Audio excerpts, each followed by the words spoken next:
Happy anniversary. All of us in North Carolina are about to mark our 1-year anniversary of 2 weeks to flatten the curve. While governors and states like Texas and Mississippi have announced a lifting of all restrictions, Governor Roy Cooper's gift to North Carolina parents and students is a veto of a bill to reopen our schools for in-person instruction. Our Dr. Terry Stoops describes the bill as a reasonable measure, simply requiring school districts to offer parents the choice of in-person, remote, or hybrid instruction, consistent with the Department of Health and Human Services requirements. The bill passed with enough bipartisan support in both chambers that, in theory, the legislature should have been able to override Cooper's infamous veto stamp.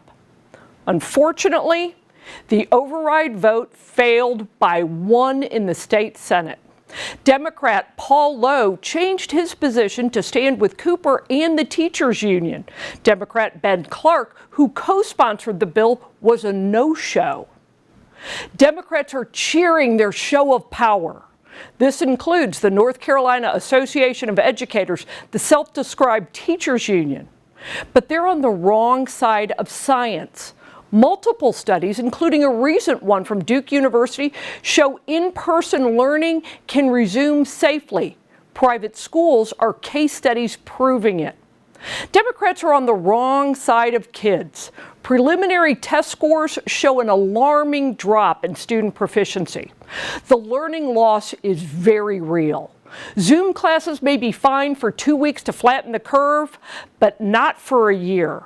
Further, the lack of in-person instruction and socialization are causing a mental health crisis for adolescents. A Children's Hospital Association and American Academy of Pediatrics study found a significant spike in teens attempting suicide and overall disruptive behavior disorders. And the lack of in-person instruction is hardest on low-income and minority students.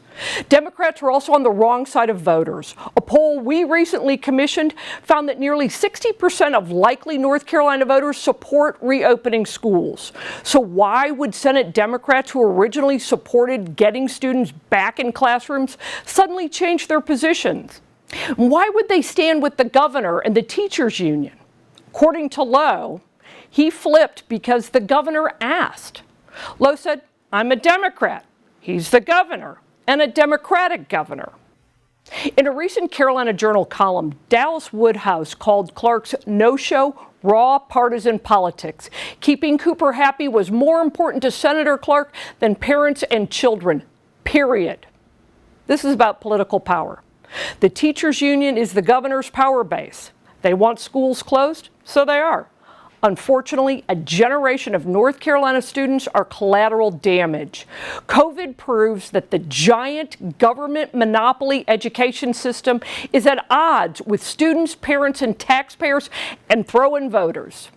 And what's the answer? Get your kids out of schools controlled by the teachers union. Expand choice for low-income parents so their kids don't have to suffer.